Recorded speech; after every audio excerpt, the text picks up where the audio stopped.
Imagine you jump into a survival game that has the mechanics of some of the best titles out right now. Think of the crafting and building of Valheim, the high-octane, twitchy, and skill-shot-oriented combat of Hades, and then add vampires. Okay, maybe with more hair. Too much hair. Less sparkly, way too much hissing. Okay, now we're on track. Let's sprinkle in some cell shading and make the eyes glow. Bam, that's V-Rising for you. You'll find yourself immersed in a survival game that blends elements of the action RPG genre and a refreshing approach to many of the otherwise tedious mechanics of the typical game of this ilk. Now, if this is your first time on my channel, the way I do things is by upfronting the knowledge in my videos. So with that being said, I've played almost every major survival game that as it has launched. Valheim, Enshrouded, Age of Conan, or wait, no, Conan Exiles, Rust, Minecraft, the list goes on. And of all those games, V-Rising is the only one that I've actually even progressed beyond the midpoint in the game. There's something about the engrossing tedium of creating your sprawling gothic castle while simultaneously being rewarded for compartmentalizing your crafting stations into their respective room. It's a game where the time just melts away. With a lovely PvP system and a progression-centric PvE system, you can get as sweaty or as casual as you want in this game. The biggest question that comes up, though, is this game soloable, or can you play it without people? And absolutely. I have over 100 hours in the game. The first 80 of those were entirely on my own private server. And I'll admit though, hosting my own server and sharing the space with friends is the true juice of the game. If I thought the game was amazing while playing solo, it has just become that much better joining or hosting a public server where there's enough adrenaline going out into the wild that your castle feels like a true safe haven. Or, maybe not. Maybe it's being raided by a siege golem as we speak. Who knows? In short, I think V-Rising is the best survival game of the genre, as it is both simple in its execution, but also nuanced and deep in how hard you want to dip into each of the systems. Whether playing solo or with friends, it's an easy time sink if you like gothic settings, ARPGs, vampires, or maybe you also work at Hot Topic and you're my ex, in which case you've ruined me, and I don't know if I miss you or your discount more. But if that's all you wanted to know, please feel free to just simply shut the video down and get back to, or get started in your new undead life in V-Rising. Before you head out, please don't forget to like, comment, subscribe if this video helped you, as those things do have a massive impact on my channel. Lastly, I will also be doing a giveaway of V-Rising around the same time that this video goes live. I'll be streaming from 10 a.m. Pacific Standard Time until around 2 p.m., in which case I'll be giving away 2 copies of the game. So go ahead and check me out on Twitch. You can find me live on YouTube, whichever it is. Let's get started here on my review for V-Rising. Your first steps in V-Rising are marred with glimpses of an HGTV special. Get ready to flip your gothic castle using the game's intuitive building system, and it's really easy to slide into building once you've stockpiled enough resources. And this really plays heavily into a feedback loop that the game creates. You need resources to create what you have in mind, but you need to progress to unlock either the ability to refine or craft said resources. So you find yourself constantly chasing a goal. This becomes addictive as you can go from a small shack with 4 walls to a sprawling metropolis of the night. And trust me, I'm not creative. I once failed putting together a birdhouse because I glued more popsicle sticks to myself than to each other. But maybe it's the way the game simply snaps all the pieces together as you're assembling them, or the third-person view. I just find it easy to conceptualize these badass castles every time I start a new character. What's worse is that I find myself thinking of new plots even while I'm working on my current one. The system behind this is linked to specific plots of land on the map that house the ruined castles of the bygone era where vampires reign supreme. And that's the lore for the game, and really the only narrative we have to follow. The world was once ruled by vampires. Humans rebelled against their vampire overlords, killing the majority of them. But you play a vampire in the midst of a grand resurgence, hence the name V-Rising. And once you've mapped out which location you want to build, you place a castle heart, and from there the game adds layer after layer for you to expand upon. First, it's simple palisade walls, then it becomes Baroque floors, fancy wallpapers with choo-choo trains on them, teleporters, waygates, the list goes on and on. Now, with all this building and inevitable crafting does come the question of organization. One thing that always pissed me off in games like Valheim, especially when playing with friends, is that storage has to be labeled, and you have to roughly follow that labeling system even if you're in a rush. And I don't know about you, but some of my friends are basically sentient gerbils, and storage quickly degrades to a mess of useless items amidst precious ones. In V-Rising, you can build specialized storage, themed around the groupings of each ingredient. This is easily stored and recalled using hotkeys to just open, dump, and leave. Further, each crafting location is appended to the same groupings for the resource. So, rather than creating a forge in theory, you created an actual effect with all the crafting, refinement, and storage that is centered around the forge category in the game.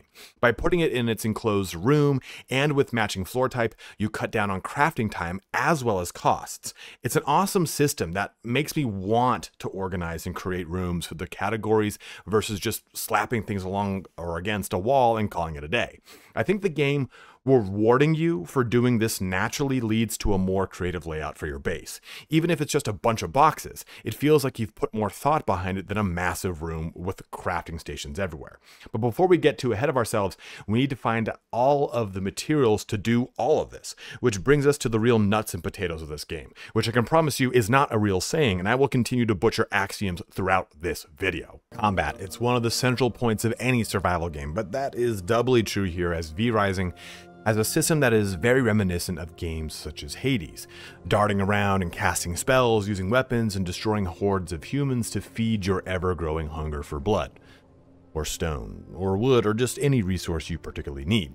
The game has a really simple combat system. Hold down left click to swing in a 3 combo system. Each weapon will do different amounts of damage for each step in said system. You also get 2 weapon abilities that are different with each weapon. For example, axes give you a frenzy ability where you lunge forward and swing in a large arc in front of you, but then also give you a quick attack and movement speed buff, whereas the sword gives us a quick AoE whirlwind effect.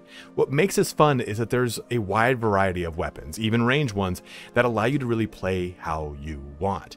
There will invariably be some weapons you need for certain bosses, like say fighting a stone golem where you want to use a mace, or an undead boss where you want to use a reaper, but the game is meant to be flexible both with your weapon choice and your spell choices, which is another big portion of combat. Since you get 2 weapon abilities, you get 4 spells. 2 of them are of your choosing. One is an ultimate and another is a dash ability. All these spells can be chosen from any of the 6 magic schools your character has access to. Much like a talent system of a lot of other RPGs, you'll unlock points by killing bosses, then investing them in the corresponding spell. What I love about this is that you can swap these spells on the fly. Maybe you come across a boss where you need some ability to directly counter their heavy melee attacks. Pop open the spellbook, swap, and go down on them. I said what I said, let's just keep moving. But the spells range from defensive capabilities that heal or give shields, range abilities that damage your opponent, defensive counters, summons, really every type of spell under the sun exists. And all spell points can be freely swapped at a structure in your base. The game takes the spell system one step further as well. Each spell can be socketed with a jewel that maybe changes what the spell does, or adds layers of damage, buffs more attributes, adds more projectiles, whatever it is. This just adds to the complexity here where you never feel like you're married to abilities throughout the game. Because as mentioned earlier, the game rewards you for swapping stuff out to fit the situation or socketing in different jewels to fit the needs that you or your clan have. One last note on combat is that weapons will eventually evolve into these awesome ancestral weapons, where you can further create a synergy between the spell types you use and your preferred weapon. Each spell school has a passive effect. These ancestral weapons share that passive effect and some other randomly rolled bonuses. So the weapon grind becomes a fun one of RNG and making a fun build that plays with how you want to play the game and rewards you heavily by leaning into these passive bonuses, like you now have blood axes because you're using some blood spells or what have you. Building, combat, spells, crafting, all this sounds great, but how is it unlocked? And that's how we sort of gauge the tale of our own journey in a survival game after all, right? Well, in V Rising, you utilize a system called V Blood, where your character sniffs out the blood of particular bosses. The difficulty of these bosses is compared to your gear level. For those familiar with Destiny, it's like a light level. It's essentially all of the levels on your gear added up. But this gear level is a way to scale the damage you deal or is dealt to your character. It sort of gives you an idea of where you stand in the progression of the difficulty of the current boss and the ones ahead of you. Linking us back to the conversation too on weapons, crafting, everything, because you fall right into that feedback loop of constantly chasing a goal. Since that progression is so plainly laid out before you, I don't find those moments of aimlessness like I do in other games where I just don't know where to go next in a survival game. And I don't want to Google it because that breaks the immersion of this style of game. I always have an objective. Maybe it's the next material for building or a building that I want to do. Perhaps it's unlocking a tech to upgrade my base, or maybe I just want to dominate horses. Out of context, that is a terrifying flashback to Mr. Hands, but you do get mounts in this game. Throughout this progression, you get clear-cut times where you need to just simply sit at your base and craft. Run materials around the various refinement stations to allow you to make a whole new suit of armor.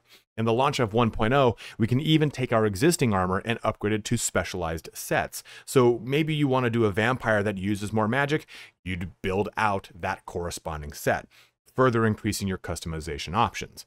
Outside of the game's V-Blood progression is the research progression. Research is done by either finding specific books of a corresponding tech or by finding that tech's respective resource to randomly unlock one from that tier.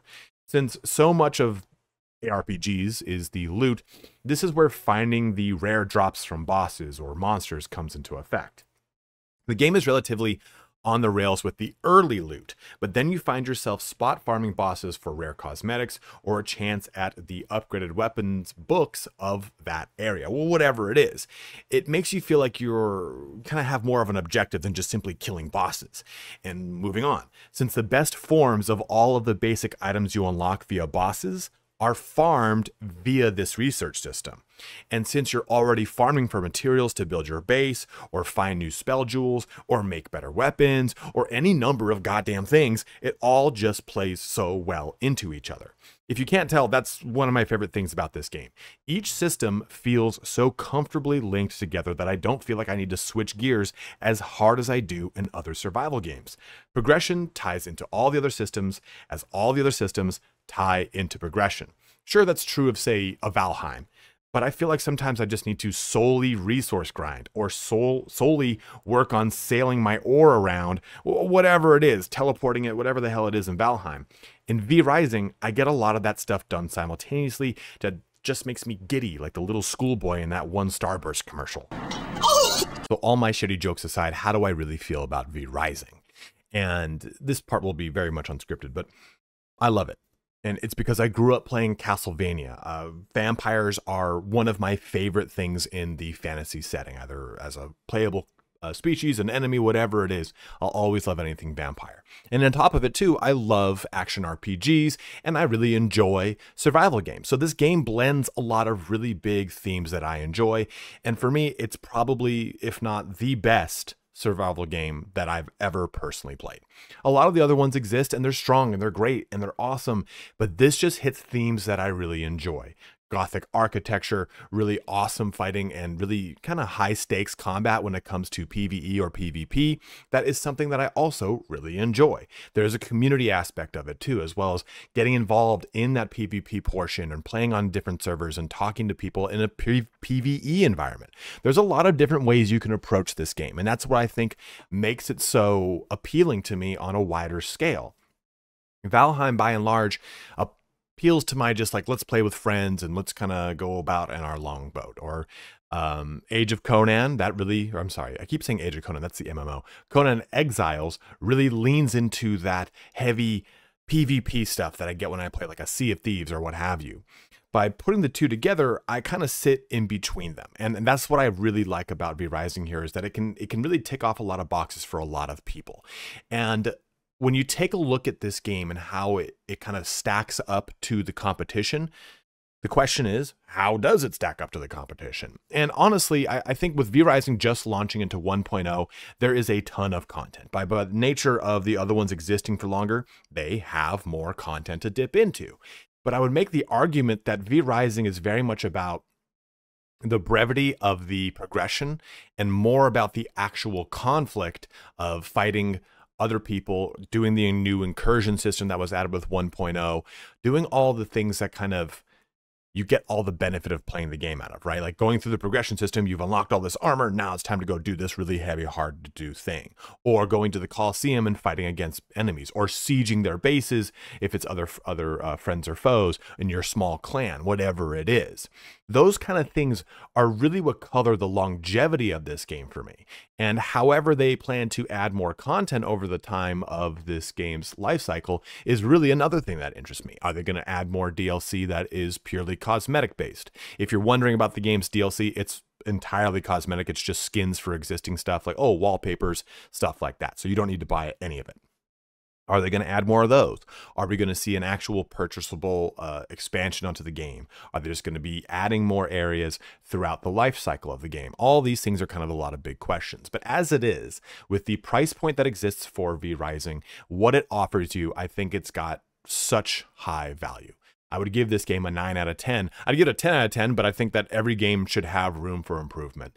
And I think that V-Rising does have it. There are quality of life things about this game I wish existed. And even recording this review, some of those quality of life things I was going to bring up are already fixed. I was going to say something along the lines of, hey, when you research things, you actually get the little books that say, hey, go research this.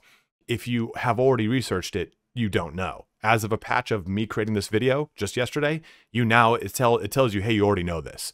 So a lot of little things that have come into the game, even since its launch in the 2-3 years of its early access, have been real awesome step forwards in the presentation style of this game.